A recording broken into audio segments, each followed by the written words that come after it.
স্মৃতিপক্ষ যে অনুষ্ঠানটি আছে রাজ্য সরকার আমাদের নির্দেশ দিয়েছেন, সেই অনুষ্ঠানটি আমরা সাড়ম্বরে পালন করছি এবং সেই অনুষ্ঠানে আমাদের মধ্যে উপস্থিত আছেন চারুচন্দ্র কলেজের অধ্যক্ষ ডক্টর সত্যজিৎ ঘোষ মহাশয়। স্যার, আপনাকে আসন গ্রহণ করার জন্য অনুরোধ করছি।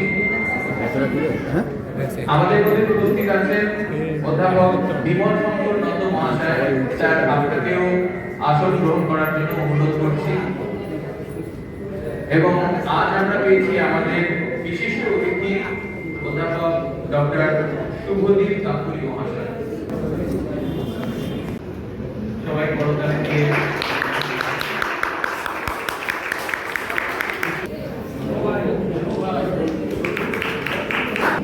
আমাদের আজকের বিশেষ অতিথি ডক্টর শুভদীপ গাঙ্গুলী মহাশয়কে আমরা বরণ করে নেব।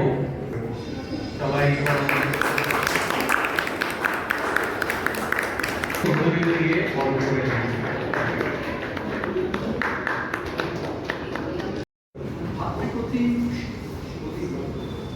আমার প্রিয় শিক্ষক এবং প্রিয় ছাত্রছাত্রী, আজকে আমরা ভারত কেশরী নিয়ে আলোচনা করতে এসেছি। অনেকেরই হয়তো জানা নেই, 18ই জুলাই 1947 সাল। এখানে কোনো ইতিহাসের ছাত্রছাত্রী আছে এখনো নেই? 18ই জুলাই 1947 সালে transfer of India act pass হয়েছিল ব্রিটিশ পার্লামেন্টে। তার ভিত্তিতে 15ই আগস্ট ভারত এবং 14ই আগস্ট পাকিস্তান স্বাধীন হয়। এবার অ্যাক্ট পাস হওয়ার ঠিক আগে দুটি প্রস্তাব ছিল। একটা দেশ হবে ভারত, পাকিস্তান, দুটি আলাদা দেশ। আর 2 নম্বর প্রস্তাব ছিল ভারত পাকিস্তানের সঙ্গে স্বাধীন বাংলা। এটা শরৎচন্দ্র বসু, নেতাজি রহমান এবং আরো অনেকে চেষ্টা করেছিলেন স্বাধীন বাংলা রাখার। 20শে জুন বাংলার অবিভক্ত বাংলার আইনসভাতে ভারত কেশরী শ্যামাপ্রসাদের নেতৃত্বে, এটা তখন অনেকটাই আলোচনা করলেন, পশ্চিমবঙ্গ কে বাকি বাংলা থেকে আলাদা করার জন্য প্রস্তাব পাশ করা। পরবর্তীকালে শ্যামাপ্রসাদ বলেছিলেন, নেহেরু ভারত ভাগ করেছেন, আমি পাকিস্তানকে ভাগ করেছি। জয় পশ্চিমবঙ্গ, জয় ভারত। আমরা এখন থেকে জয় হিন্দ রাখবো, জয় তো আমাদের কলেজের অধ্যাপক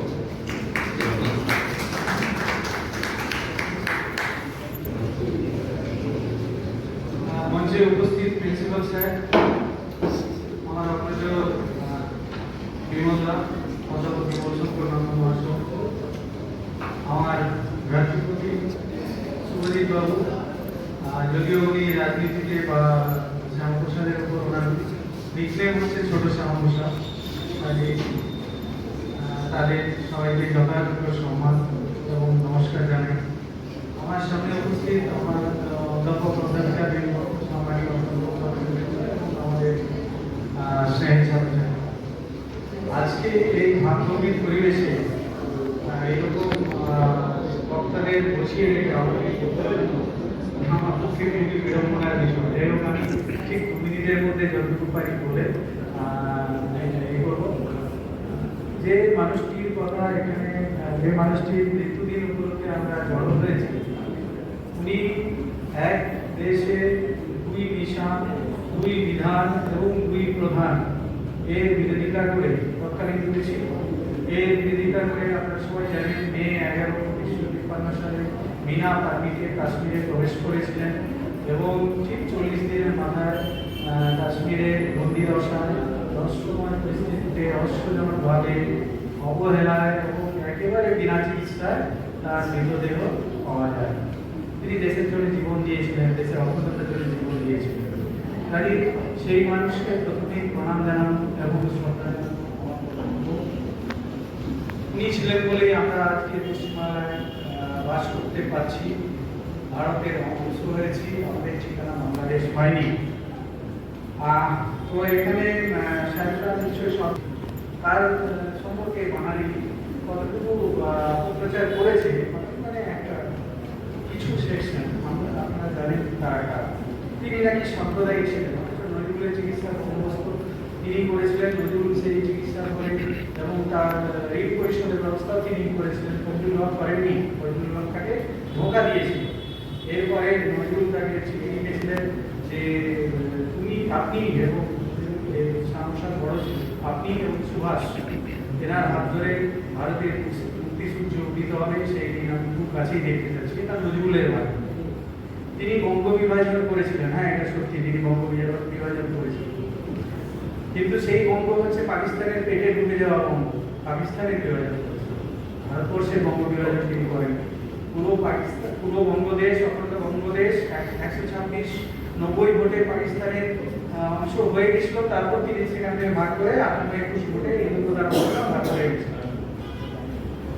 তিনি একা কিছু করেননি, প্রথমে বলতে বঙ্গ বিভাজন করেছেন, এখন বলছেন তিনি একা কিছু করেননি। তিনি একটি ভোট দিয়েছিলেন 58 ভোটের মধ্যে, হ্যাঁ সেটাও সত্যি, কিন্তু তিনি নেতা ছিলেন এবং সেই নেতৃত্ব না থাকলে নর্থ ইস্ট ফ্রন্টিয়ার প্রভিন্স বা আরও অন্যান্য সিন্ধ বালোচ ইত্যাদি যে অবস্থা হয়েছিল, অধুনা বাংলাদেশের যে অবস্থা হয়েছে সেই অবস্থা আমাদের মতো, এই বিষয়ে আমি অত্যন্ত নিঃসন্দেহ। তিনি ব্রিটিশের অনুরক্ত ছিলেন, ওই জন্যই তিনি ব্রিটিশ মন্ত্রিসভা থেকে পদত্যাগ করেছিলেন 1942 সালে। এর উপর তার মুখের উপর পদত্যাগ পত্রটা ছুড়ে দিয়েছিলেন হারবার্ডের মুখের। তিনি পদলোভী ছিলেন, ওই জন্যই পদত্যাগ করেছিলেন। প্রথম এবং স্বাধীন ভারতের প্রথম উদাহরণ যে তিনি পদত্যাগ করেছিলেন। তিনি মুসলিম লীগের সাথে গাঁটছড়া বেঁধেছিলেন, এটাও আরেকটা অপপ্রচার। মুসলিম লীগকে দূরে রাখার জন্যই তিনি গাঁটছড়া বেঁধেছিলেন, মুসলিম লীগের সঙ্গে তিনি কখনোই গাঁটছড়া বাঁধেননি। তিনি ফজলুল হকের কৃষক প্রজাপার্টির সাথে গাঁটছড়া বেঁধেছিলেন। এরকম লেটেস্ট আজকে একেবারে অধুনা যে চিকিৎসা চলছে, তিনি নাকি ডক্টরেট কোথা থেকে করেছিলেন। তিনি দুটো ডক্টরেট, একটা হচ্ছে কলকাতা বিশ্ববিদ্যালয় 1938 সালে, আরেকটা হচ্ছে লয়ের ডিগ্রি ছিল বাংলাতে ছিল, লয়ের উপর এলএলবি বা বেনারস হিন্দু ইউনিভার্সিটি। কাজে এইসব কুৎসাকারীদের আমি একটাই বলতে চাই যে কবি বলে গেছেন, আমার কথা না, হাউই কহিল মোর ইচ্ছাবশ ভাই, তারকার মুখে আমি ফিরে আসি ছাই, কবি কহে তাতে তার যায় না তো কিছু, সেই ছাই ফিরিয়া আছে তোরই কিছু কিছু। এইসব বলে লাভ নেই। জয় গুরু শ্যামাপ্রসাদ, জয় হিন্দ। সবাই একটু হাত তালি দেন।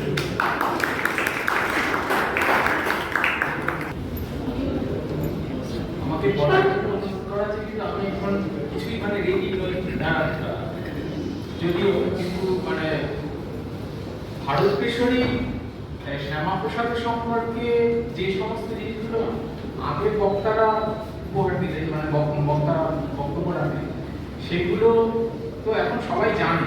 আগে শ্যামাপ্রসাদের সম্পর্কে কেউই তেমন কিছু জানতেন, কিন্তু এই সরকার আসার পরে শ্যামাপ্রসাদ যে শ্যামাপ্রসাদের সম্পর্কে যে আমরা একত্রিত হয়েছি কিছু জানার জন্য, এটাই অনেক বড় কথা। আপনারা সবাই আশা রাখি যে আপনারা যারা ইতিহাসের ছাত্র বা ইতিহাসের ছাত্র নয়, তারাও শ্যামাপ্রসাদের সম্পর্কে একটু জানবেন এবং পরবর্তী জেনারেশন যারা আছে তাদেরকে শ্যামাপ্রসাদের যে কি কাজ করে গেছিলেন পশ্চিমবঙ্গ স্থাপনের জন্য বা মানে আরো যে সমস্ত কাজ করে গেছিলেন, সেই সম্পর্কে আপনারা আপনাদের যারা ছোট তাদেরকে এটা প্রচার করুন, তাহলে তার জীবনটা সফল হবে।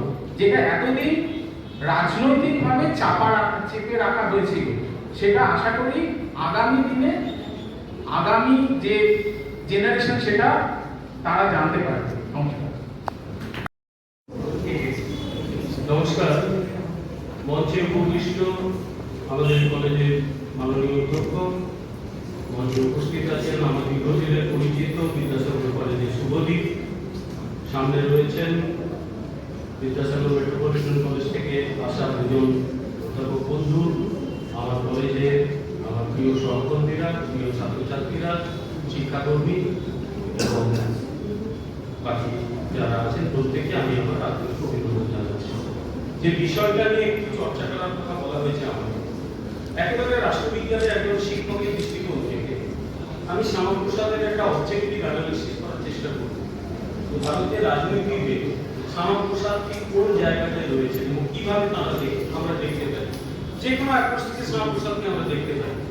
আমরা রাজনৈতিক দৃষ্টিকোণ থেকে দেখতে পাই, বাস্তবমুখী দৃষ্টিকোণ থেকে দেখতে পাই, এমনকি সম্পূর্ণ বাংলার যে সামাজিক দৃষ্টিকোণ সেখান থেকেও শ্যামাপ্রসাদকে দেখলে আমাদের এটা মনে করতে আমরা বাধ্য এইরকম একটা চরিত্রকে দীর্ঘদিন ধরে কিন্তু আলোচনার বাইরে রাখা প্রয়োজন ছিল।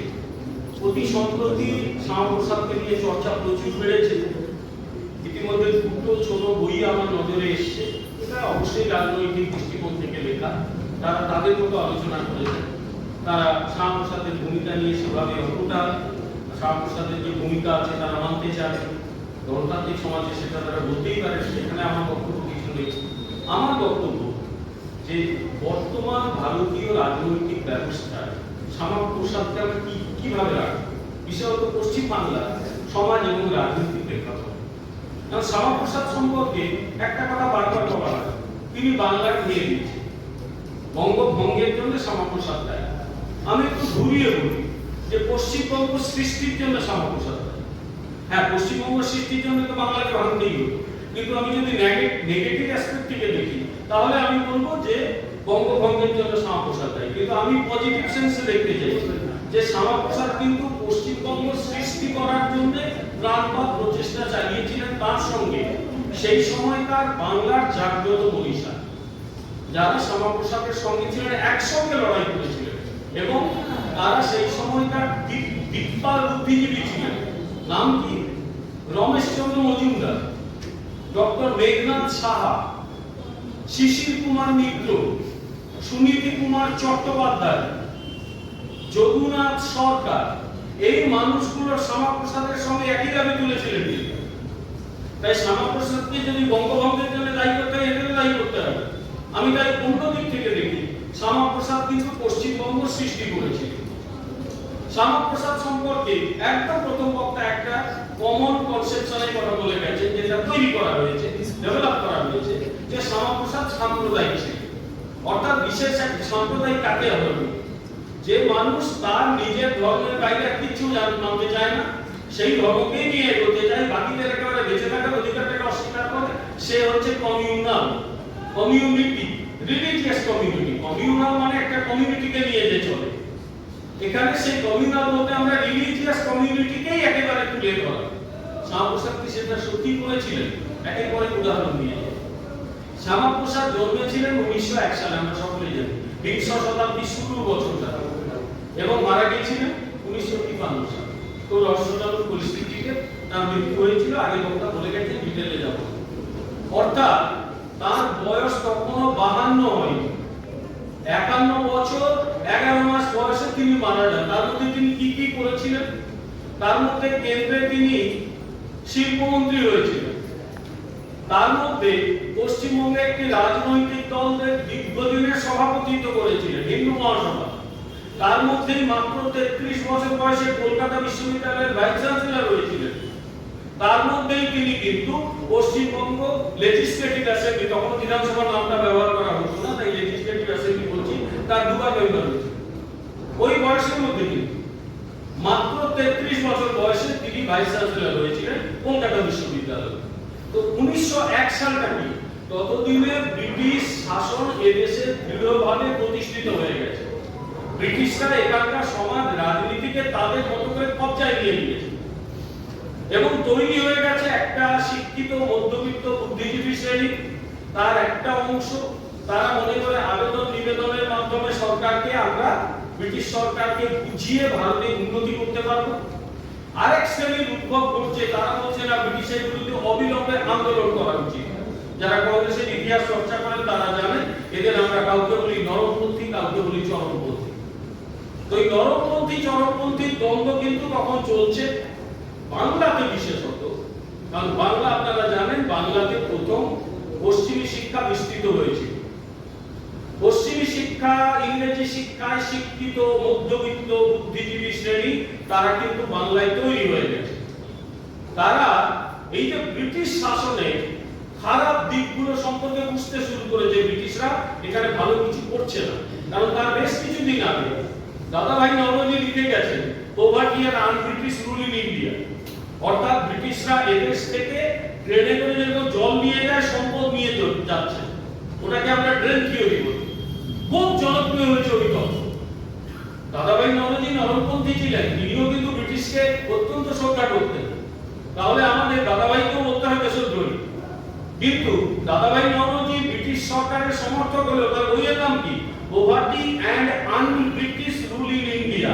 আন-ব্রিটিশ মানে তিনি ব্রিটিশকে বলেছেন ব্রিটিশ মানেই হচ্ছে সামথিং আইডিয়াল। তুমি ভারতে যেটা করছো দ্যাট ইজ আন-ব্রিটিশ, তুমি ব্রিটিশ হয়েও। তো তাহলে তো আমাদের বলতে হয় দাদাভাই নওরোজিও দেশদ্রোহী। আর একটা মানুষকে তো তার সময়ের প্রেক্ষাপটে বিচার করতে হবে। সেই সময়ে দাঁড়িয়ে ব্রিটিশ শাসনকে নীতিগতভাবে গ্রহণ করেও তিনি ব্রিটিশকে বলছেন তুমি ভারতকে শোষণ করছো, সম্পদ নিয়ে চলে যাচ্ছ। এইভাবে ইকোনমিক অ্যাপ্রোচ থেকে ভারতীয় অর্থনীতিকে ওই সময় ব্যাখ্যা করা হয়নি, প্রথম তিনি ব্যাখ্যা করেছিলেন। ন্যাচারালি সেই প্রজন্মের প্রতিনিধি হচ্ছেন শ্যামাপ্রসাদ।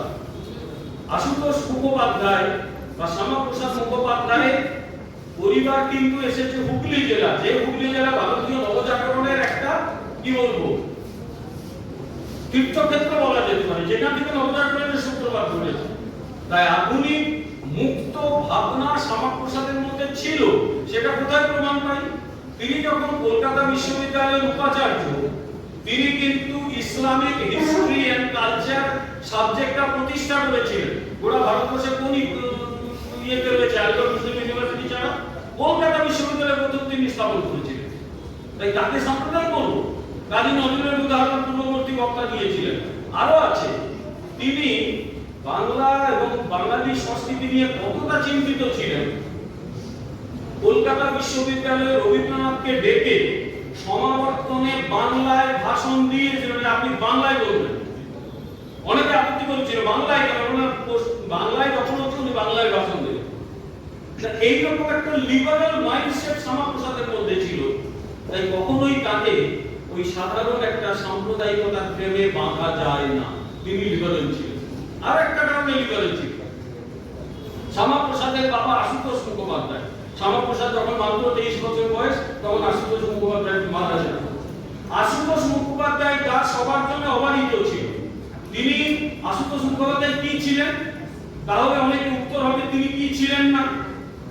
তিনি একজন বিশিষ্ট অঙ্কবিদ ছিলেন, একজন বিশিষ্ট আইনজ্ঞ ছিলেন, ও তিনি জাজ হয়েছিলেন। তার আগে তিনি একজন লয়ার ছিলেন, বিখ্যাত লয়ার।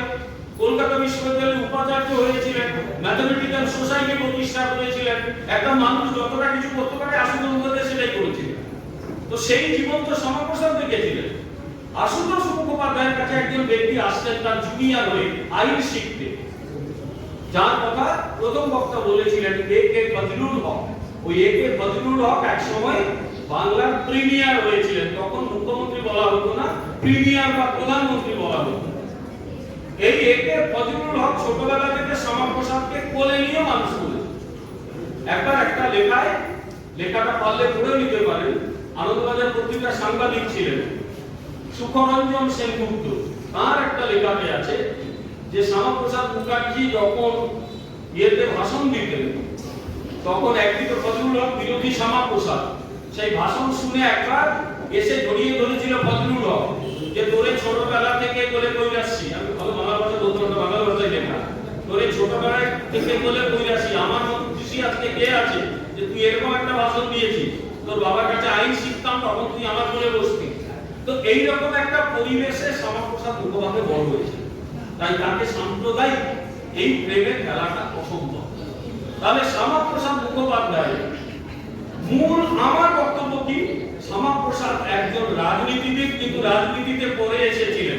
তিনি কিন্তু বরাবরই তার বাবার অনুসরণে একাডেমিশিয়ান বা অন্য বিষয়ে থাকতেই পছন্দ করেছিলেন। তিনি রাজনীতিতে আসতে চাননি, একেবারেই চাননি। তার বিষয়ে তিনি বলেইছিলেন যে রাজনীতিটা ঠিক আমার জায়গা নয়, আমার একাডেমিটাই। আশুতোষ মুখোপাধ্যায় মারা যাওয়ার পরে জানেন আপনারা যে কলকাতা বিশ্ববিদ্যালয়ে আশুতোষ মুখোপাধ্যায় উপাচার্য হিসেবে কতটা সম্মান এনে দিয়েছিলেন, এমনকি ব্রিটিশদের সাহায্য প্রত্যাখ্যান করেছিলেন। অটোনমির বাইরে আমি কিছু ভাবি না, তো দরকার হলে ব্রিটিশদের সাহায্য নিয়ে চলে যাবো তোমরা, আমি দরকার হলে ভিন্ন করি ইউনিভার্সিটি চালু করবো না তোমাদের সাহায্য, তোমাদের সাহায্য নিলে আমাকে নিয়ম মানতে হবে, সে মানতে পারবো। তো সেই শ্যামাপ্রসাদ মুখোপাধ্যায় একান্ত বাধ্য হয়ে কিন্তু রাজনীতিতে এসেছিলেন। এই রাজনীতিকে ঢুকতেই চান, ভাগ্যে সে এসেছিলেন, ফলে ভারতীয় রাজনীতির একটা গতিপথ তিনি কিন্তু বদলে দিয়েছিলেন। এখন শ্যামাপ্রসাদ একজন বাস্তববাদী রাজনীতিবিদ ছিলেন। তিনি পরিষ্কার, এখন আমরা রিয়ালিজমের কথা বলি, পলিটিক্যাল রিয়ালিজম। শ্যামাপ্রসাদ কতটা রিয়ালিস্ট থিওরি করেছিলেন ওই সময় তত তৈরিও হয়নি, কিন্তু তিনি সত্যি রাজনীতির বাস্তবটাকে কিভাবে দেখেছেন কতগুলো উদাহরণ দিলে বোঝা যায়। আমি একটু এগিয়ে যাচ্ছি 1937 সালে। আপনারা জানেন 1935 সালে ভারত শাসন আইন, ভারত শাসন আইন অনুযায়ী এবারে প্রতিটি প্রাদেশিক আইনসভা নির্বাচন হবে। নির্বাচন হলো 1937। সেই নির্বাচনের পরে দেখা গেল যে বাংলার ভবিষ্যতের পক্ষে কতগুলো মারাত্মক ইঙ্গিত ছিল ওখানে। তখন কিন্তু হিন্দুদের জন্য হিন্দুদের আসন, মুসলিমদের আসন এভাবেই ভোট হতো। এখন ওরকম ভোট হয় না, আমরা ওরকম ব্যাপারটাই জানি না। ব্রিটিশরা ওটা চালু করে দিয়েছিল, হিন্দুদের জন্য সংরক্ষিত হিন্দু এলাকার আসন, মুসলিম এলাকার আসন মুসলিমদের জন্য সংরক্ষিত। এইসব ছিল তখনকার ভোটিং প্যাটার্ন, সাম্প্রদায়িক বাটোয়ারা যাকে আমরা বলি, কমিউনাল যে অ্যালোকেশন ছিল সেই অনুযায়ী ভোট। হিন্দুদের আসনে কংগ্রেস ভালো আসন পেয়েছে, কিন্তু মুসলিম আসনে প্রচুর আসন পেয়ে গিয়েছিল, ভোট পেয়ে গিয়েছিল দলটার নাম মুসলিম লীগ। যে মুসলিম লীগ 1906 সালে তৈরি হয়েছিল ব্রিটিশদের প্রত্যক্ষ উস্কানি। লক্ষ্য ছিল একটাই, তখনকার যে ভারতীয় বা বাঙালি জাতীয়তাবাদী ভাবনা বেসিক্যালি ওটা কিন্তু হিন্দু জাতীয়তাবাদী ছিল, সেটা ওটার উপায় নেই। হিন্দু মধ্যবিত্ত আপার কাস্ট যারা উচ্চবিত্তের মানুষজন বা উচ্চ বর্ণের মানুষজন তারাই তাদের কোমরটা ভেঙে দেওয়ার জন্য ব্রিটিশদের উস্কানিতে 1906 সালে ঢাকাতে এই বাংলাতেই তৈরি করতে হলো মুসলিম লীগ। মুসলিম লীগ ততদিন কিন্তু বাড়েনি, কিন্তু 30-এর দশক থেকে আস্তে আস্তে পৃথক রাষ্ট্রের দাবিটা উঠতে শুরু করেছিল। জিন্না তখনও ব্রিটেনে, উনি তখন আইএসি জীবন কাটাচ্ছেন, কংগ্রেসের উপর বিরক্ত হয়ে তিনি ব্রিটেন চলে গেছেন। 30-এর দশকে তিনি ব্যাক করলেন ভারতবর্ষে, একটা অন্য জিন্না, যে জিন্না জীবনে সুটকোট ছাড়া কিছু পড়েননি, কোন রকম মুসলিম ধর্ম মুসলিমদের পোশাক আশাক দেখে সেগুলো কোনো কালে করেননি, যার স্ত্রী মুসলিম ছিলেন না, পার্সিকে বিয়ে করেছিলেন।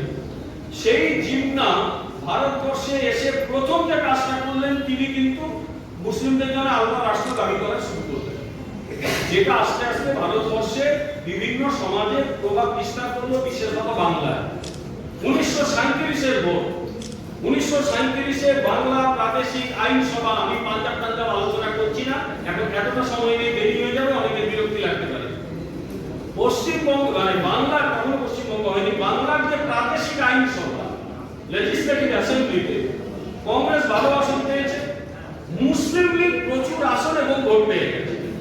আরেকটি দল তারা আসন পেয়েছে, এই সেই একে ফজলুল হকের কৃষক প্রজা পার্টি।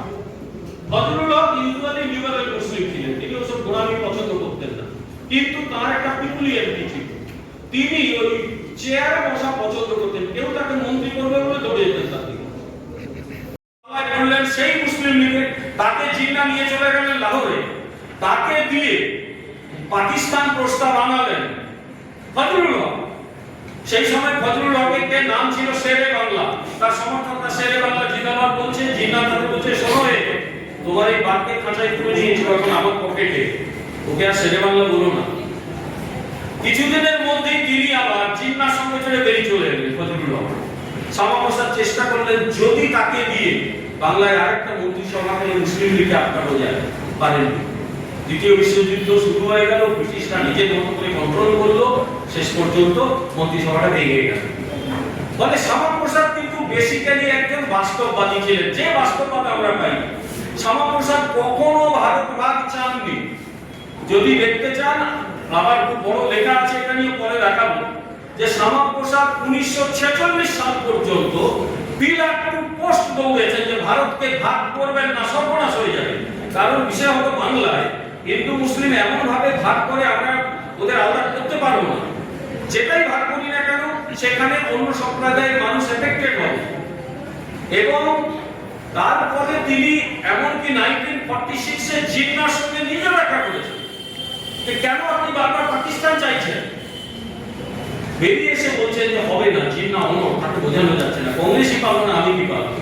কারণ জিন্নাকে তার আগে মাউন্ট ব্যাটেন বোঝাতে ব্যর্থ হয়েছে। মাউন্ট ব্যাটেন দিয়েও জিন্নাকে বলেছিলেন যে আপনি কেন বারবার ভারত ভাগের এইটুকু করছেন, হাজার হাজার লোক মারা যাবে। জিন্নার উত্তর ছিল কয়েক লক্ষ লোক মারা গেলেও আমার পাকিস্তান লাগবে। তার উত্তরে মাউন্ট ব্যাটেন বলেছিলেন ওটা একটা সাইকোপ্যাথি, ওর সঙ্গে আমি কথা বলতে পারবো। জিন্নাকে সাইকোপ্যাথ বলেছিলেন লর্ড মাউন্ট ব্যাটেন। 1946-এ শ্যামাপ্রসাদ তার মন বদলে দিলেন। তিনি বললেন আর ঐক্যবদ্ধ ভারত থাকবে না, থাকা যাবে না। কি কি কারণে? 1945-46-এ যে বেঙ্গল প্রাদেশিক আইনসভা নির্বাচন হলো, সেই নির্বাচনে মুসলিম লীগ একেবারে বিপুল সংখ্যাগরিষ্ঠতা পেয়ে গেল। কংগ্রেস হিন্দু এলাকায় ভালো করলো, কিন্তু মুসলিম লীগের যে সংখ্যাগরিষ্ঠতা সব ছাপিয়ে গেল, মুসলিম লীগের সরকার হলো। তারপরে কি ঘটলো? ক্যাবিনেট মিশন প্ল্যান ব্রিটেনরা পাঠিয়েছিল ভারতবর্ষের সমস্যা সমাধানের জন্য। তারা ঘুরিয়ে দাঁড়িয়ে বলতো যদি এখানে সমস্যা সমাধান না হয় ভাগ করতে হবে। কি করব? এই ভাগের কথা শুনে জিন্না তখন একেবারে ভয়ঙ্কর ভাবে আরো এগিয়ে যাচ্ছে। এর মধ্যেই হলো 16ই আগস্ট। 16ই August 1946, the great Calcutta TV. তখন প্রধানমন্ত্রী কে ছিলেন? সুরাবাজি। অধুনা বিতর্কিত, কিন্তু বিতর্কটা অন্য ডাইমেনশন আছে, সেই আলোচনা করব না। কিন্তু ওই নামটাই ভয়ের কারণ 1946-এর 16ই আগস্ট যেদিন প্রথম দাঙ্গা হয় ডাইরেক্ট অ্যাকশন ডেতে, কলকাতায় কয়েক হাজার মানুষ মারা গিয়েছিল, বেসিক্যালি তারা হিন্দু। এবং সেই সময় আর্মি থাকলেও সুরাবর্তী সেই আর্মিকে ইনঅ্যাক্টিভ করে ব্যারাকপুরে রেখে দিয়েছিলেন। চতুর্থ দিন থেকেই পাল্টা মারপিট শুরু হলো এবং আরো ভয়ঙ্কর ঘটনা ঘটে গেল। এই যে 1946-এর দাঙ্গা, এইটা কিন্তু সুরাবার্দির প্রকৃত চরিত্র উদ্ঘাটন করে দিয়েছিল। আর এই দাঙ্গা ব্রিটিশদের বিরুদ্ধে ছিল না, ছিল কংগ্রেসের বিরুদ্ধে, হিন্দুদের বিরুদ্ধে। শ্যামাপ্রসাদ এবারে কিন্তু স্পষ্ট বুঝতে পারলেন যে বাংলাকে ভাগ না করলে, বাংলার পশ্চিমাংশ হিন্দু মেজরিটি স্টেটকে যদি ভারতে যোগ করতে না পারি, তাহলে বিপদ অনিবার্য। এবারে শুরু হলো নতুন এক ভাবনা, তাহলে বাংলাকে ভাগ করা হোক। ইতিমধ্যে পাঞ্জাব ভাগের প্রস্তাব গ্রহণ হয়ে গেছে 1946। কংগ্রেসও মেনে নিয়েছে। সেই সময় পাঞ্জাবের দুজন বিখ্যাত নেতা ছিলেন মাস্টার তারা সিং এবং বলদেব সিং। মাস্টার তারা সিং প্রথম দিকে চাইছিলেন যে স্বাধীন পাঞ্জাব, কিন্তু যখন পাঞ্জাবে এই দাঙ্গা দেখলেন তিনি বললেন দরকার নেই, পাঞ্জাবকে ভারতে যোগ করতে হবে, আমরা বিপদে পড়ে যাব। কংগ্রেসের প্রস্তাব মেনে নিল। তখন এবারে দাবি উঠলো তাহলে এখানে প্রস্তাব মেনে নেওয়া হোক, বাংলা ভাগ হোক। তখনও কংগ্রেস বাংলা বিভাজন নিয়ে কিছু বলেনি। দাবি উঠছে, প্রথম দাবি উঠেছিল একটা পত্রিকা রয়েস উইকলি বলে একটা পত্রিকা হিমাচল প্রদেশের সিমলা থেকে বেরোতো। তখন হিমাচল না হয়নি, ওটা গোটাটাই পাঞ্জাবের মধ্যে ছিল। রয়েস উইকলি, অনেকে বলেন এমএন রায় নাকি ওটা বার করতেন। ওই রেফারেন্সটা বহু জায়গায় পেয়েছি, সেই পত্রিকাটা কখনো আমি চোখে দেখি। আমি বহুবার ন্যাশনাল লাইব্রেরিতে খুঁজেছি, পত্রিকাটা পাইনি, আবার চেষ্টা করতে হবে। যে রয়েস উইকলি পত্রিকায় প্রথম ভারত ভাগ নিয়ে কথা এলো যে বাংলাকে ভাগ করো, তা নইলে সমস্যা সমাধান হবে।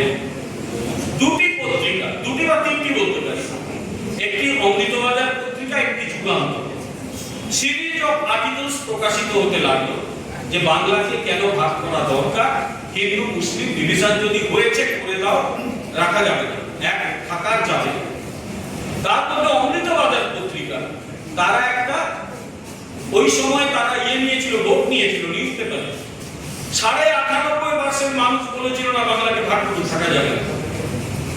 ফলে আলটিমেটলি বাংলা ভাগ করা উচিত এই নিয়ে একটা ঐক্যমত্য হিন্দু নেতাদের মধ্যে তৈরি হয়েছিল। শ্যামাপ্রসাদ তাদের নেতৃত্ব দিয়েছিলেন, সঙ্গে ছিলেন সেই সময়কার বাংলার যারা জাগ্রত মনীষা, সুনীতি কুমার চট্টোপাধ্যায়, যদুনাথ সরকার, রমেশচন্দ্র মজুমদার, শিশির কুমার মিত্র, মেঘনাথ সাহা ইত্যাদি ইত্যাদি। ক্রমশ মানুষের মধ্যে আন্দোলন। তখন তিনটে বিকল্প ছিল। তিনটে বিকল্প কি? এক, গোটা বাংলা দাবি করছে জিন্না। জিন্না কেন দাবি করছে? একটু মনে মনে ওটা দুটো বাংলার ছবিটা একটু ভেবে নিতে বলবো সবাইকে। বাংলা যদি ঐক্যবদ্ধভাবে পাকিস্তানে যেত, পাকিস্তানের কি লাভ হতো? আমি বলছি পাকিস্তান এই অঞ্চলের সবচেয়ে শক্তিশালী রাষ্ট্র হতো, ভারতবর্ষ এখন যা পাকিস্তান তাই। ওরা পোশাক বুঝেছিলেন কেন? কলকাতা বন্দর সেই সময়ে ভারতের অন্যতম সেরা বন্দর। কলকাতা বন্দর থেকে পণ্য পরিবহন হয় বিভিন্ন দেশে, আমাদের পার্শ্ববর্তী দেশ নেপাল, পার্শ্ববর্তী দেশ ভুটান এবং সিকিম। তখনও সিকিম ভারতমুক্ত হয়নি, আধা স্বাধীন এরকম একটা তার সত্তা ছিল। চীনা চাইছে কলকাতা বন্দর, তাহলে এখান থেকে পণ্য পরিবহন করতে পারবে। এই দেশগুলোতে উত্তর পূর্বাঞ্চলটা কেটে দেওয়া যাবে, উত্তর পূর্বাঞ্চল স্বাধীন হবে, ভারতের একটা অঙ্গকে অবশ করে দেওয়া যাবে। ভারতবর্ষ শুরু হবে বিহার থেকে, আর গঙ্গা, পুরো গঙ্গা মুর্শিদাবাদ থেকে গঙ্গা যেখানে ডিভিশনটা হয়েছে, ওটা যদি পাকিস্তানের কন্ট্রোলে থাকে তাহলে এই মানে বন্দর নেওয়ার চিন্তার কোনো কারণ নেই। দ্বিতীয় যেটা ওর লক্ষ্য ছিল যে বাংলার পূর্বাংশ, এখন যেটা বাংলাদেশ বা ওই সময় পূর্ব পাকিস্তান হয়েছিল, ওটা কি ভীষণ কৃষিতে উন্নত ছিল, পাট, ধান, এরকম প্রচুর বিশেষত পাট। চটকল ছিল, চটকল ছিল কলকাতায়, এবং এখনো চটকল আছে। কলকাতা থেকে উলুবেড়িয়া ছাড়িয়ে বা কলকাতার বিভিন্ন অঞ্চলে গঙ্গার ধারে প্রচুর চটকল। ওই সময় তার আগে থেকে বর্ধমানের পশ্চিমাংশে প্রচুর কয়লা এবং লোহা পাওয়া যাচ্ছে। চিন্তা ভেবে নিয়েছিলেন এই বাংলাটা যদি আমার লাগে, তার বক্তব্য ছিল যে কাঁসাই নদী, ওখানে একটা বর্ডার করা হোক, তাহলে কিছু লাগবে না। ওখান থেকে শুরু করে ওই যে অংশটা, ওই অংশটা বর্ধমান পর্যন্ত গোটা বাংলাটা পাকিস্তানের লাগবে। আচ্ছা ধরে নিন বাংলাটা পাকিস্তানে গেল, তাহলে কি হতো? এক, উত্তর পূর্বাঞ্চলটা সব স্বাধীন হয়ে যেত, আসাম আসাম যেটা নিজের মতো থাকতো। বাংলা শুরু হতো বিহার থেকে, এবং ভারত শুরু হতো বিহার থেকে, আর পাকিস্তান হতো এখানকার সবচেয়ে শক্তিশালী রাষ্ট্র। কারণ এখানকার খনিজ সম্পদ, এখানকার বন্দর, এগুলো প্রত্যেকটাই কিন্তু ব্যবহার করতে পারতো পাকিস্তান।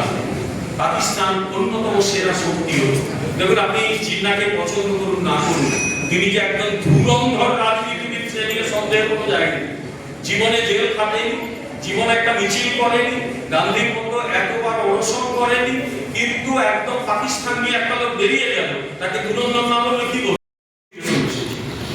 তারকেশ্বর কনফারেন্সে যিনি নেতা ছিলেন তার নাম নির্মল চন্দ্র চট্টোপাধ্যায়। এই নির্মল চন্দ্র চট্টোপাধ্যায়কে তার নাম অনেকে জানে না, কিন্তু তার ছেলের নাম অনেকে জানে। তিনি হচ্ছেন সোমনাথ চট্টোপাধ্যায়, পরবর্তীকালে বামপন্থী নেতা ছিলেন। তো নির্মল চন্দ্র চট্টোপাধ্যায় তার সভাপতির ভাষণে একটা বক্তব্য রেখেছিলেন, এবং পরে 5 তারিখে গিয়ে শ্যামাপ্রসাদ মুখার্জি তার বক্তব্যে ভারত বা বাংলা ভাগের কথাবার্তা বিস্তারিতভাবে তুলে ধরেছিলেন। সেখানেই রেজলিউশন পাস হয়েছিল। ইতিমধ্যে 4 তারিখে কলকাতায় প্রদেশ কংগ্রেসের একটা অধিবেশন মানে বৈঠক, সেখানে উপস্থিত কারা ছিল? কংগ্রেস নেতারা ছিল, কিন্তু দুজনকে ইনভাইট করে আনা হয়েছিল, স্পেশাল ইনভাইট। একজনের নাম ডক্টর শ্যামাপ্রসাদ মুখোপাধ্যায়, যিনি হিন্দু মহাসভার নেতা, আরেকজন হিন্দু মহাসভার নেতা কেসি নিউ। কংগ্রেসে ডেকে এনেছে, কারণ কি? যাতে রেজলিউশনটা ঠিক মতো তৈরি করা যায়। শ্যামাপ্রসাদের উপস্থিতিতে ওই রেজলিউশন যেভাবে উনি বলেছিলেন সেইভাবে তৈরি করে ব্রিটিশদের কাছে পাঠানো হয়েছিল যে কংগ্রেস বাংলা ভাগ চাইছে, Congress wants the creation of West Bengal, এবং কোনোভাবে পুরো বাংলাকে পাকিস্তানে যেতে দেওয়া যাবে না, কোনোভাবে বাংলার স্বাধীনতা মানা যাবে না। গোটা বাংলা উত্তাল হয়ে উঠল। শেষ পর্যন্ত কংগ্রেস ব্রিটিশ শক্তি লর্ড মাউন্টব্যাটেন তিনি জিন্নার সঙ্গে দেখা করে বললেন যে আপনাকে মানতেই হবে, কিচ্ছু করার নেই। ব্রিটেন এই প্রস্তাবে একমত হয়েছে, অনেক হত্যা হয়েছে, আর হত্যা আমরা হতে দেব না। আপনি যদি না মানেন আমরা একতরফা এই প্রস্তাবটা পাস করিয়ে দেব এবং বাঙালি ভাগ করে দেব।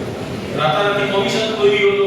মুর্শিদাবাদ কিভাবে এলো, কেন ভুল না গেল, সেটা অন্য প্রসঙ্গ, সেটা অন্য আলোচনা। কিন্তু পশ্চিমবঙ্গ তৈরি হলো কবে? 20 জুন। 20 জুন পশ্চিমবঙ্গের লেজিসলেটিভ অ্যাসেম্বলিতে 3টে অধিবেশন হয়েছিল পরপর। প্রথম অধিবেশনে কংগ্রেস প্রস্তাব এনেছিল যে গোটা বাংলা ভারতে আসুক, বাতিল হয়ে গেল কারণ মুসলিম লীগ বেশি। দ্বিতীয় জেলা হিন্দু এলাকার যারা জনপ্রতিনিধি একসঙ্গে বসেছিলেন, 58 বনাম 21 ভোটে প্রস্তাব পাস হয়ে গেল। পশ্চিম বাংলা তৈরি করা হবে এবং সেটা ভারতবর্ষে যোগ হবে। আর থার্ড, মুসলিমরা আলাদা করে বসে তারা পাকিস্তানে চলে যাওয়ার সিদ্ধান্ত নেবে। এটাই শ্যামাপ্রসাদ মুখার্জির ভূমিকা। শ্যামাপ্রসাদ মুখার্জি আসলে বুঝেছিলেন যে হিন্দু জনগোষ্ঠী সেই সময়ে যারা ছিল হিন্দু বাঙালি, শিক্ষা, বিজ্ঞান চর্চা সবকিছুতে এতটা অগ্রসর যে যদি সত্যি তারা পাকিস্তানে চলে যায়, যেখানে মুসলিম জনসংখ্যা 54%, হিন্দু জনসংখ্যা 45%, আর 1% খ্রিস্টান এবং আদার্স, সেখানে হিন্দু জনগোষ্ঠী থাকতে পারবে না। কারণ সুরাবর্তীর মতো লোক যদি আবার মুখ্যমন্ত্রী বা প্রধানমন্ত্রী হয়, সুরাবর্তী কি করতে পারে 16 আগস্ট দেখিয়ে দিয়েছে। তাই পশ্চিম বাংলার কোনো বিকল্প নেই, এটাই ছিল তার বাস্তববাদী ভাব। তিনি বুঝেছিলেন জিন্না গোটা বাংলা চাইছে ভারতকে একেবারে দুর্বল করে। তিনি বুঝেছিলেন সুরাবর্তী স্বাধীন বাংলা চাইছে এবং ভুল করে শরৎ বসু তাকে গলা মিলিয়েছেন, সেটাতে সর্বনাশ আছে। একমাত্র উপায় বাংলাকে ভাগ করো, জিন্নার অস্ত্রই জিন্নাকে মারো। জিন্না বলেছিল হিন্দু মুসলিম একসঙ্গে থাকতেই পারবে না, ভাগ করতে হবে। শ্যামাপ্রসাদ বললেন ঠিকই বলেছো, তুমি যদি বলে থাকো হিন্দু মুসলিম একসঙ্গে থাকতে পারবে না, ভাগ হিন্দুকে তাও আমরা ভারতে জড়িত একটা স্ট্রং সেন্ট্রালাইজড গভর্নমেন্ট, আমরা তার সঙ্গে থাকতে চাই। ভাগ হলো পশ্চিমবঙ্গ। শ্যামাপ্রসাদ কিন্তু এটা করতে পেরেছে। তাই আমার চোখে শ্যামাপ্রসাদ একজন বাস্তববাদী রাজনীতিবিদ। শ্যামাপ্রসাদ বাংলাকে ভেঙেছে, তাকে উল্টো দিক দিয়ে দেখি শ্যামাপ্রসাদ পশ্চিমবঙ্গ তৈরি করেছে। যদি ওটা না করতেন তাহলে কিন্তু আমাদের ক্ষতি হয়। কারণ বাংলাদেশ 1947, তারপর 1971 যখন যুদ্ধ হচ্ছে তখন প্রায় 22% ওখানে হিন্দু। আজকে বাংলাদেশে হিন্দুর সংখ্যা 7% দিচ্ছে। যদি অখণ্ড বাংলা হতো তাহলে কিন্তু আলটিমেটলি হিন্দু বাঙালি জনগোষ্ঠী পৃথিবীর মানচিত্র রয়েছে, সেইটা আটকে দিয়েছিলেন শ্যামাপ্রসাদ। তাই আমার কাছে তিনি নমস্য, আমার কাছে তিনি একজন প্রাজ্ঞ রাজনীতিবিদ। আজকে তার সম্পর্কে এই যে আমরা আলোচনা করতে পারছি, আরো বেশি আলোচনা হবে, আরো বই লেখা হবে, তাতে ভুল ধারণা যেরকম যাবে সেরকম শ্যামাপ্রসাদ মুখোপাধ্যায় সম্পর্কে একটা পজিটিভ ইভালুয়েশন হবে পশ্চিমবঙ্গের জন্য, সেটা ভীষণ ভালো। ধন্যবাদ সবাইকে।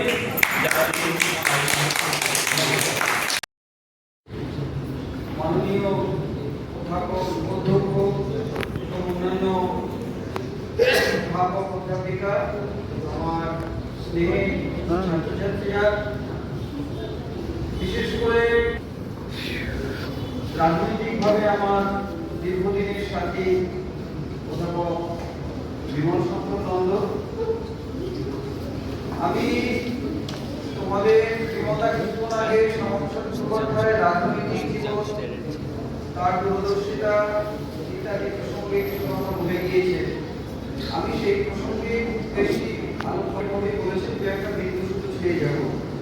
আমি মূলত শিক্ষা ভাবনা এবং শিক্ষাবিদ শ্যামাপ্রসাদ মুখোপাধ্যায় কলকাতা বিশ্ববিদ্যালয়কে কি করে আধুনিকীকরণ করেছিলেন সেই প্রসঙ্গে কয়েকটা কথা বলব।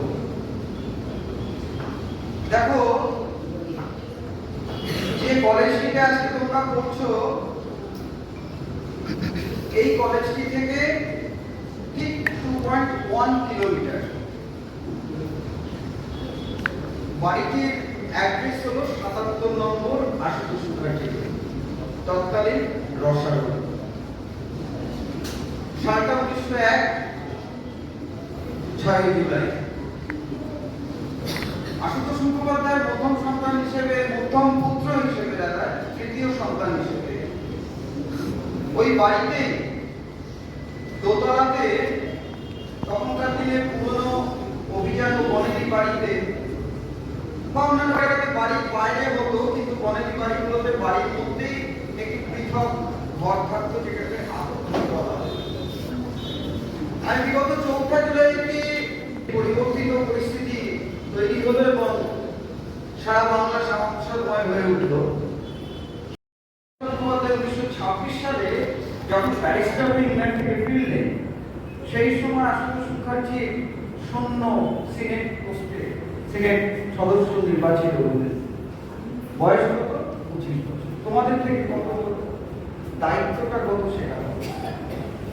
তারপরে সিন্ডিকেট তৈরি হয়। 1932 সাল দুটো বিবদমান গোষ্ঠী কলকাতা বিশ্ববিদ্যালয়, একটা শ্যামাপ্রসাদ মানে আশুতোষ মুখার্জি পন্থী, একটা সরকার বিরোধী, মানে সরকার বিরোধী পন্থী ছিল আশুতোষ মুখার্জি। এই দুই বিবদমান গোষ্ঠীর ঝগড়া ঝামেলা কিছুতেই মিটছিল না।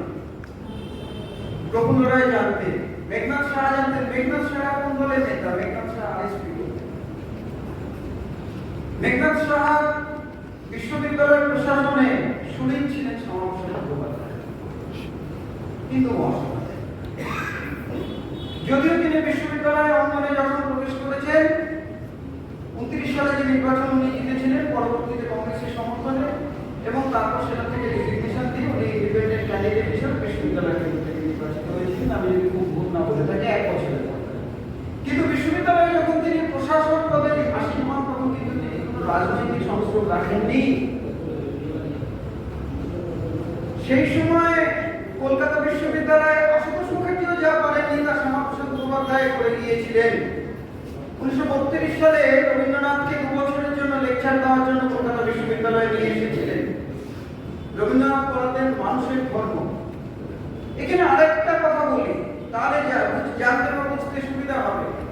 এই যে বিশ্ববিদ্যালয় বা কলেজের ফান্ডগুলো নিয়ে প্রসঙ্গ ওঠে না, যে প্রশাসনিক পদে বসলে ফান্ড নিয়ে লোকে 9-6 করে, ইচ্ছে মতো প্রশাসকরা তাদের ইচ্ছে মতো লোককে এনে বসিয়ে ইত্যাদি ইত্যাদি নানান ধরনের অভিযোগ ওঠে। রবীন্দ্রনাথকে যে অর্থ তিনি দিয়েছিলেন, সেই অর্থের উৎস ছিল কমলা পারিতোষিক। রবীন্দ্রনাথকে কমলা অধ্যাপক রূপে নিযুক্ত করেছিলেন, এবং কমলা দেবী কে ছিলেন জানেন?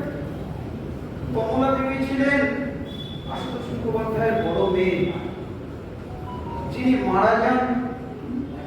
খুব ট্র্যাজিক একটি ঘটনা।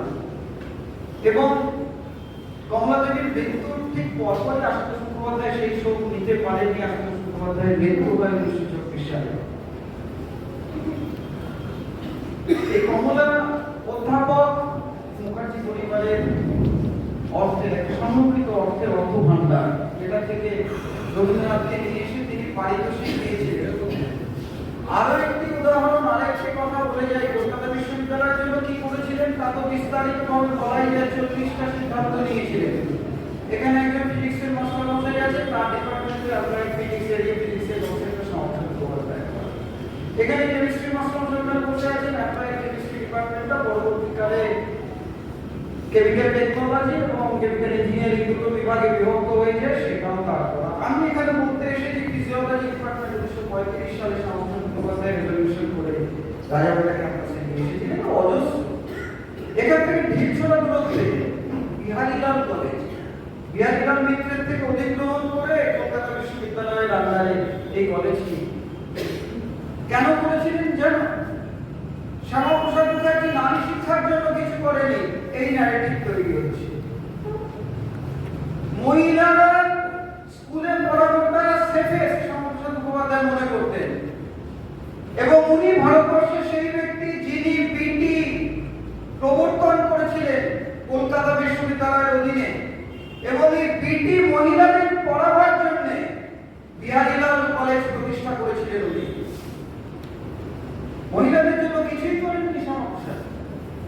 মহিলাদের জন্য প্রথম কলেজের ধারণা কলকাতা বিশ্ববিদ্যালয় করেছিল শ্যামাপ্রসাদ মুখোপাধ্যায়ের হাত ধরে, এবং 1930-এর পরবর্তী সময়ে কলকাতা বিশ্ববিদ্যালয়ের যাবতীয় সিদ্ধান্ত কার্যত সিন্ডিকেট মেম্বার হিসেবে শ্যামাপ্রসাদ মুখোপাধ্যায় নিতেন।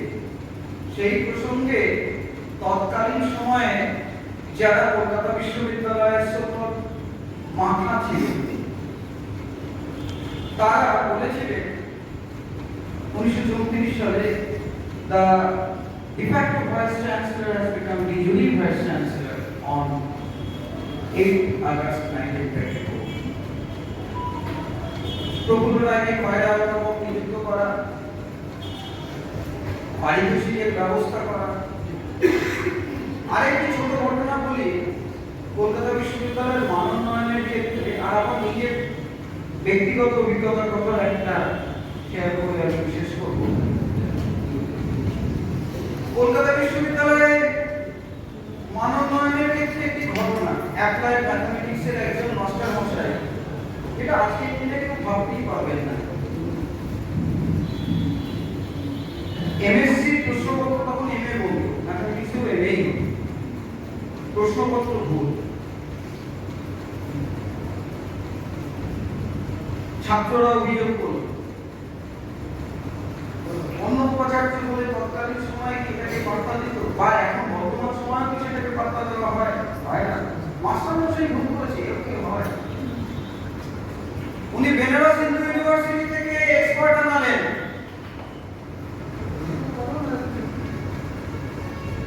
এক্সপার্ট বসে আছেন, তার সামনে মাস্টারমশাইকে ডাকালেন, ডাকিয়ে কাগজটা এগিয়ে দিয়ে বললেন অঙ্কগুলো করে দিন। দরদর করে ঘেমে উঠেছেন। 3 ঘন্টা সময় নষ্ট করার পর ভাইস চ্যান্সেলরের চেম্বার, যে চেম্বারে আসবাবু চেম্বারে ঢুকতে গেলে ওই দরজার হাতলটায় হাত দিতে আমার গা এখনো শিহরিত হয়, কারণ ওই হাতলটা ঠেলে সমাবেশের মুখোপাধ্যায় ঢুকতে।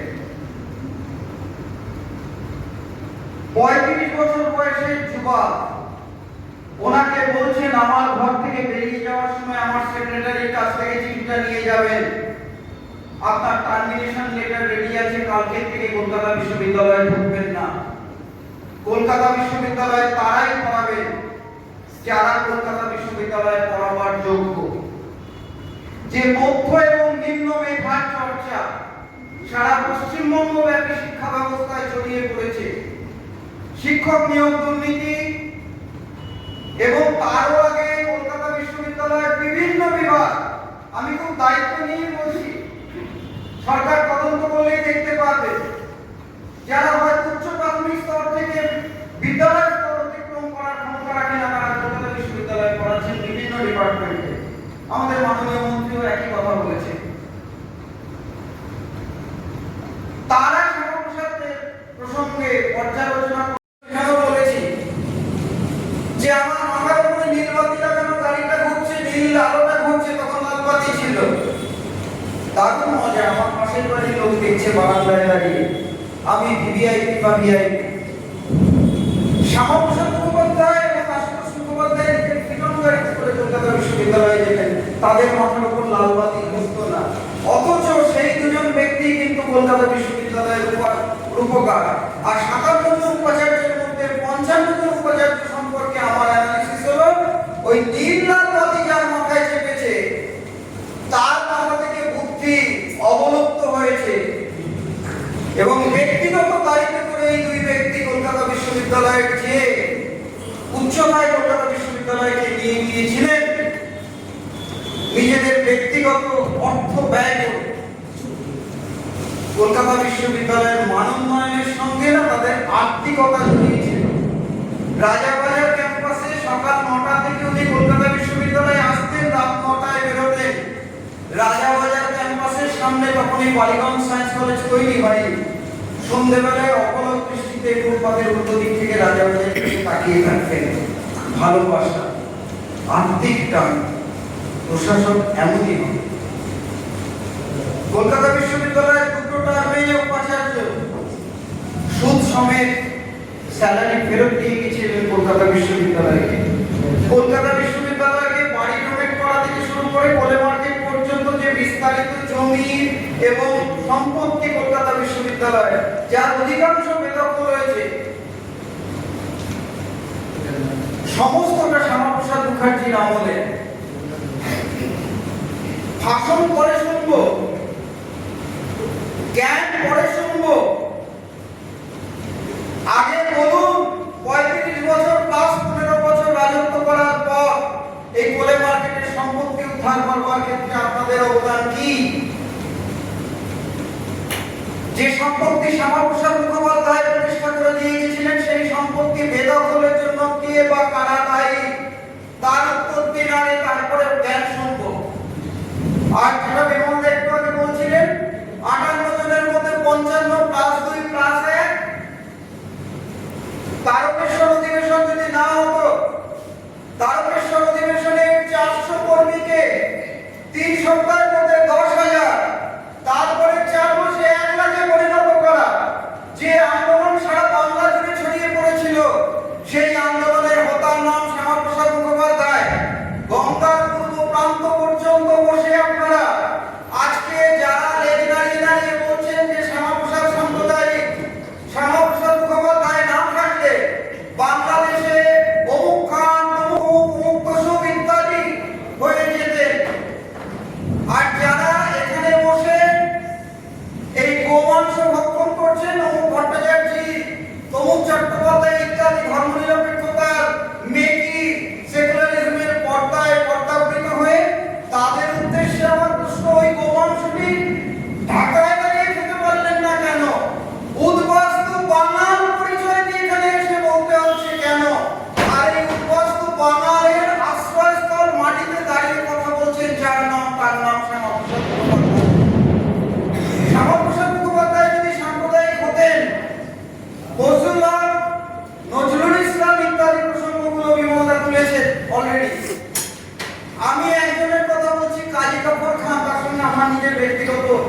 যোগাযোগ ছিল, কলকাতা বিশ্ববিদ্যালয়ের গ্রুপ ডি কর্মী ছিলেন।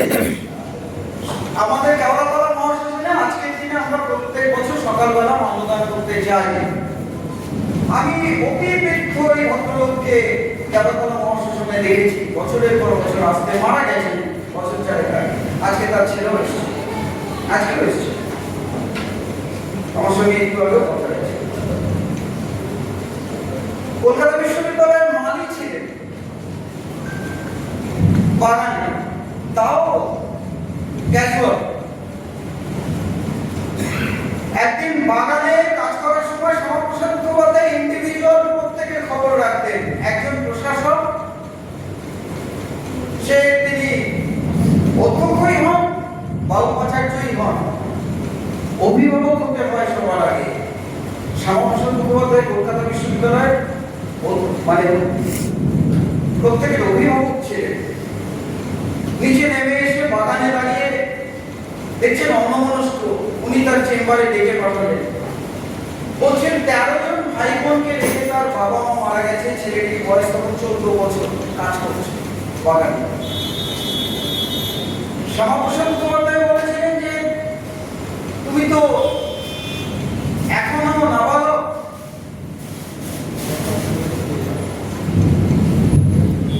একটা ডিক্লারেশন দিয়ে তার স্যালারি চালু করেছিলেন। পরের দিন থেকে 18 বছর বয়সের প্রথম জন্মদিন থেকে কলকাতা বিশ্ববিদ্যালয়ে পার্মানেন্ট স্টাফ হবে এবং পার্মানেন্ট স্টাফ হয়েছিলেন। সে ব্যক্তি কিন্তু মুসলিম, সে ব্যক্তি কিন্তু জীবনের মৃত্যুর বছর পর্যন্ত শ্যামাপ্রসাদ মুখোপাধ্যায়কে ফেরেশতা বলে গেছে। শ্যামাপ্রসাদ মুখোপাধ্যায়ের সম্পর্কে যারা জানেন না, তাদের কাছে আমার বিনীত অনুরোধ, অর্ধসত্য, বিকৃত সত্য, রাজনৈতিক প্রতিহিংসা চরিতার্থ করবার জন্য বিকৃত তথ্যকে বাইরে প্রদর্শন করবেন না। আগে যা ঘটেছে পরিবর্তিত পরিস্থিতিতে এটা আমরা হুমকি দিচ্ছি না কাউকে, কিন্তু শ্যামাপ্রসাদ মুখোপাধ্যায়কে যদি বিকৃত করবার চেষ্টা হয়, সরকার প্রশাসনিকভাবে ব্যবস্থা নেবে, তার জন্য তৈরি থাকবে। সুতরাং শ্যামাপ্রসাদ মুখোপাধ্যায়ের পূর্ণ মূল্যায়ন করুন। শ্যামাপ্রসাদ মুখোপাধ্যায়কে হয়তো আলটিমেটলি আপনি মেনে নিচ্ছেন, সরকার ভাষাতেই বলি, মনে নিচ্ছেন না এখন, সেই মনে নেওয়ার চেষ্টা করুন। কারণ আগামী দীর্ঘ ভবিষ্যৎ, দীর্ঘ ভবিতব্য কিন্তু শ্যামাপ্রসাদময় বাংলা।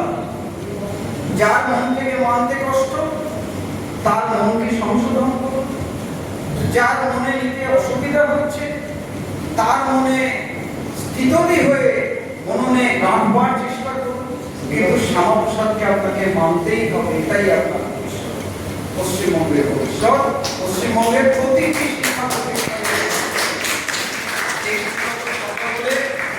আমি আজকের বিদায় নেব। বন্দে